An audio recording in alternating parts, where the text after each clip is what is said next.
Good afternoon, everybody. Certainly a pleasure for me to introduce our speaker today. And while I'm going to keep it short, since what she has to tell you is certainly more important than what I have to tell you.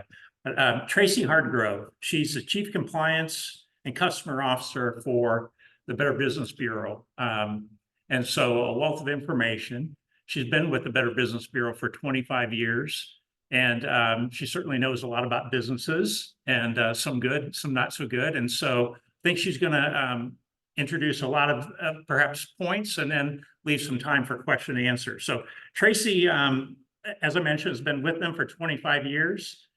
She served on so many various tasks, fraud, FBI Citizens Academy, postal inspectors, Federal Trade Commission. The list goes on and on. But anyway, Tracy is a world traveler. She lives in Chesterfield, Missouri with her husband. And so please help me welcome Tracy Hardgrove.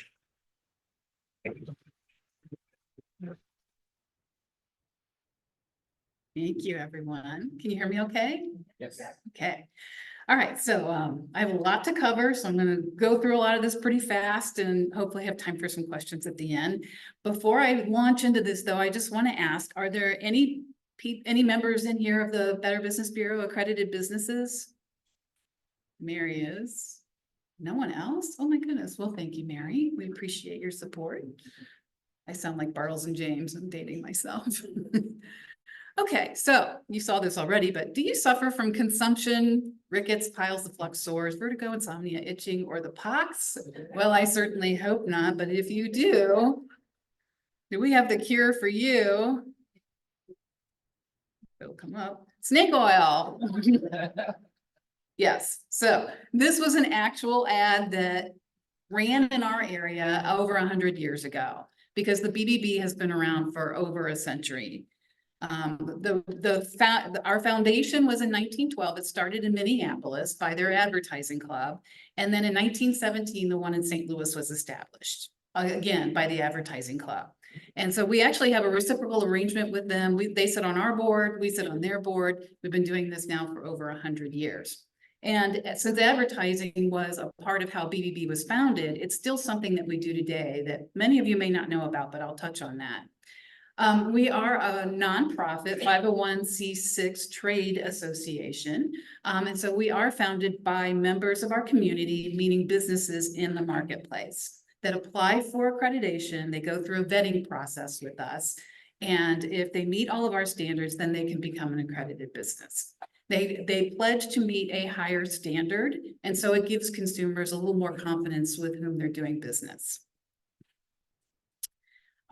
We cover about half of each state, and we have 5 offices. The main one is obviously in St. Louis, but we're in Quincy, Illinois, Columbia, Missouri, Springfield, Missouri, and Cape Girardeau. And we have boots on the ground in all of those areas.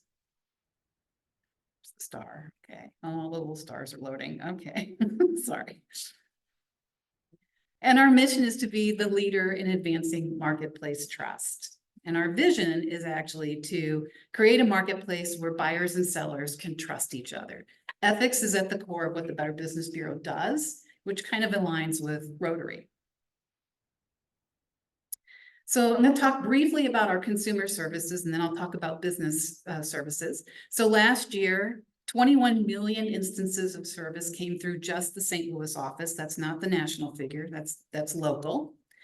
And we cover a lot of different areas. So dispute resolution, that's complaints. That's probably what you know BBB best for, I'm going to guess, because we've been doing it for a long time. But we also provide consumer tips. So maybe you have a 17-year-old son who's going to be driving and buying his own car. We can give you tips on what to look out for before you go and try to purchase that car, just as an example. We also provide information on charities, advertising, as I mentioned, investigations. We provide a request a quote program for consumers, and scam tracker. I'll talk about all of those briefly.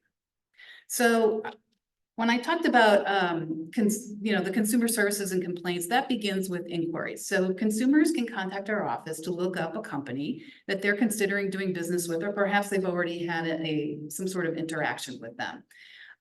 This is the top 10 list from 2023, and this list is always usually very representative of what we see happening in the marketplace at the time.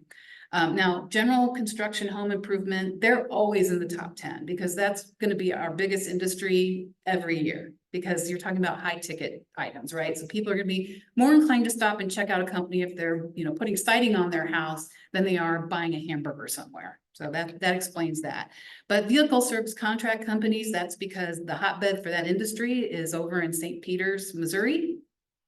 And then the others there, roofing is always high, real estate's been big for the last few years, auto is always in there, and health and medical, that's cropped up in the last 5 years or so because of nursing homes and facilities like that. Those things have become more popular. In-home care in particular, very popular. So we get a lot of inquiries in those areas. So this is a profile of one of our accredited businesses. I picked Mary's. I hope you don't mind. And you can see here that they are an accredited business with us. They have an A+ rating. And if they had reviews, it would tell you how many they had, how many customer reviews they had, and you could read what they say. We do verified reviews, so not all of them are accepted if we think it looks like it's fake. And the company always has an opportunity to provide its position to a customer review, whether it's positive or negative, either way, we will post that out there too. Same with complaints. If they get complaints, an accredited business is required to address complaints and resolve them. You can read those as well. And then over to the right on your screen, if you were an accredited business and you went to our website, these are all some of the different things that we provide to our accredited businesses. So you would have your own portal where you could log in and kind of customize your business profile page a little bit more than the average one for consumers. Next is ratings. I talked about that. This began around 2009. And so we do rate companies A+ through F, just like in school. And it's based off of a 13-point algorithm that was developed by a professor at MIT. So it's all way above my head, how it comes up with it. But it looks at all kinds of different things. So it looks at do they get complaints? How many complaints do they get? Are they resolved? We look at, are there advertising concerns? Has there been government action against the company? All of those things are plunked into our system and it comes up with the rating. In order to be an accredited business, you do have to have a B rating or higher with us. So complaints, I mentioned this is probably what we're best known for, at least in the past it was. So this is our top 10 list from last year. And again, you'll see the loan mortgage companies are up there because that was, with all the houses that were being sold during the pandemic, that's really up there right now. The vehicle service contract companies, again, is because the hotbed is over in Missouri. Car rental services, that's just code for enterprise. Since they are headquartered in St. Louis, all of their complaints come through us. And then again, health and medical and general contracting, you can see are in the top 5. I mentioned that we provide information on local charities. Our national office provides information on national charities, but locally you can look up a report and you can see all the little green check marks if they meet everything. They actually go through more scrutiny than a business does to be able to say that they're an accredited charity with us. And we do research on them. So for instance, we had a charity, it's been a while now, but it was called the Hope Foundation. The guy was taking in cars that were donated, and it turns out through an investigation with us and the Missouri Attorney General's office at the time, we found that this person was taking the cars and hiding them in a shed in outstate Missouri somewhere. And it came to our attention after somebody filed a complaint because they had donated an $18,000 Porsche, but couldn't get the tax information for a write-off. And that was through our investigation. That is how we uncovered the scam that was going on. And okay, and then advertising, I mentioned this is how we were founded. And again, we're still doing this. We still have someone in our office that does this. So if we see an ad like this, where it says lowest prices guaranteed, we will contact the company and ask them to substantiate that information or agree to modify it or discontinue it. And there's a whole code of advertising that we follow. So we look at all kinds of different things, like if they advertise made in America, or that it's a final sale, like all kinds of things we look at, and we will question it and then report on it. BBB in the news, so we are in the news a lot. And that is because we do investigations, like I mentioned with the charity, but we do it for businesses as well. We have a full-time investigator. And if we find a company or an individual that we feel is not conducting itself professionally in the marketplace, we want to get that word out to consumers so that we're protecting you and your family and your friends. And so we get out there in the news, we post on social media constantly, letting you know what you need to know to make good decisions. And then a scam tracker is a service that we provide. So you can go on our website and report a scam, even if you haven't been scammed. If you have, definitely report it. If you haven't, or you're getting like phone calls or emails about stuff that you know is kind of scammy, you can go in and report it. And what happens is this website here is connected to the Federal Trade Commission's Consumer Sentinel. So all the information that all BBBs put into this program gets funneled up to the Federal Trade Commission. And then every year they're able to see what kind of scams are really happening out there and break it down. And you can see all those little dots on there. You can drill down to your area to know exactly what's happening in your zip code if you want to. And we monitor this constantly, and we will put out warnings if we see that there's a trend happening in any specific area. But continuing on with the investigations that we do, our Better Business Bureau here is working in conjunction with 4 other BBBs in the United States. And they're the international investigations, and they look at what's happening, what's trending in our marketplaces nationally. And we have a national investigator who writes these studies. They come out quarterly, and the pictures there are just some of them. Like there's a Valentine's Day scam, there's puppy scams, there's tech scams, there's business scams, all kinds of different things. And we put them out. And then this is an example just in the last 30 days of how much coverage we have gotten. And this is dollars, but it's in the millions in terms of how many people have seen these studies that we have put out. So we're doing what we can on a local level and nationally to try to help educate and protect consumers. So scams that affect some of you guys, possibly some small business owners, are data breaches. So in 2022, 31% of all cyber attacks were aimed at small companies with less than 250 employees, which I have to believe would encompass some of the people in this room, right? And they're more vulnerable because they're less likely to spend the money they need to on security, and they're not keeping it up to date. And so I think that's an interesting fact. It's something to keep in mind. And then the CEO email fraud. This one has been prevalent for a while now, for probably 5 or 6 years. So scammers spoof the CEO by sending an email to maybe your finance director saying, I need you to transfer some funds. The email address looks very similar. It might be off by like a dot or something so that your employee may not realize it. But we did have, we had an accredited business tell us that they got one of these, and thank goodness their finance person took the time to check with the CEO, or they would have lost about $2 million. Proactive services that we provide to business owners, we do training, so in the form of, say, webinars. And we also do a lot of research, which I'm going to talk about. But in terms of training and the research coming together, last year, we actually have a data analyst on staff. She's a PhD from MIT, so very smart. And she went through and she started mining the data in our database, because if you think about it, we've been around for 100 years. We have all these companies with all these complaints in our database. There's a wealth of information in there that we could learn from. And so we're planning on doing a webinar in June, I believe, on what she found that tells us about trends that are happening in the marketplace that we feel would be beneficial to businesses. So we're going to be doing that. And then our Torch Awards is held usually every October, where we recognize excellence in customer service. So a company can apply, or somebody else can nominate them, and they go through an application process, and they are judged by their peers, not by us. And this is a big event that we hold, and we give them an award. We have a video, and it's a big networking event. It's very nice. And then research. This is a big part of what we do. So I mentioned that we do those international studies, but for years, the St. Louis office has been doing local studies. This was auto service contract companies, puppy scams, and payday loans. We've done more than this, but just for an example, with the payday loans, we discovered that Missouri is actually the state with the most payday loan companies.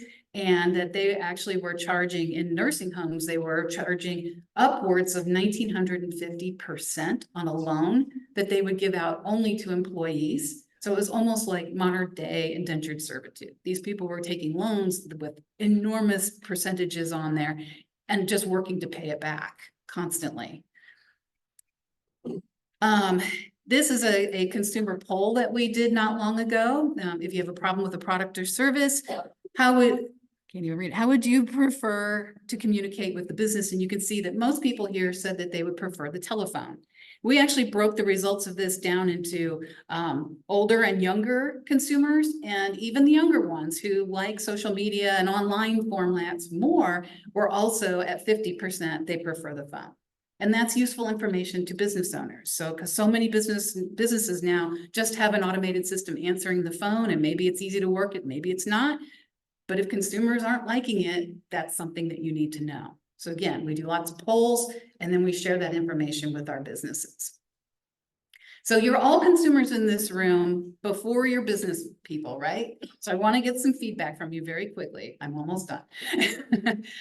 Factors that influence a consumer's decision to do business. This is a survey we've been doing since about 2004. We do it every 4 or 5 years. And we ask people to tell us, what do you think? So tell me, what do you think is the one thing that people look for that influence them to do business with your company? Or what do you think is most important as a consumer? Referrals and what? Professionalism. Okay. Anybody else? Referrals. That's popular. Yes, responsiveness. Okay, so here's how it broke down. Quality ranks number 1. And this is, and what I said, now this shows it through 2016. We have done it again since then. And this is pretty much how it breaks down every time. So you'll see quality is number 1, business ethics ranks number 2. This is really important, right? Because we're finding, or we're hearing from businesses that this is an issue for them because ethics aren't being taught in school anymore. And in a lot of cases, they're not being taught at home. And so it's really important for people to have faith in who they're doing business with and who they're giving money to. You'll also see time in business is like 3rd from the end there. That ranked very low. And that kind of fits with referrals a little bit. And so we actually had disseminated the executive summary of this to our accredited businesses. And we had one tell us, who's been in business over 100 years, I've always focused on how long my company has been around, always. He said, but after seeing this, if that's not what's important to consumers, that's not what I'm going to promote anymore in my advertising. And so he changed to focus on quality. Now, I can tell you, I see his trucks around town. He still advertises. He's been around since 1898 or something, but he is also focusing on quality now as well. So what are accredited businesses? We have nearly 9,000 businesses in our service area that support us, as I said, financially, because that's how we're able to get out and provide these services not only to businesses to help you do business better, but to help protect you as consumers, your friends, and your family. We provide a lot of information. And then they always commit to our standards of trust. These are our standards that you have to build trust, advertise honestly, tell the truth, be transparent, honor your promises, be responsive when the BBB or a consumer contacts you, safeguard their privacy, and I think most importantly, embody integrity.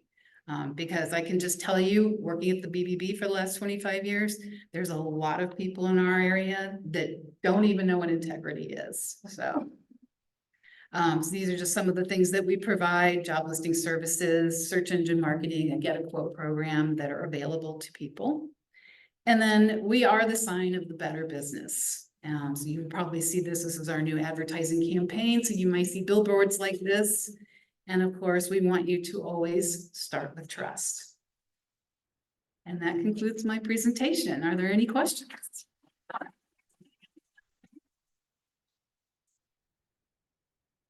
Good questions. Okay. Well, thank you very much. I appreciate being here today. Most welcome, yeah, on behalf of the Home Necessary.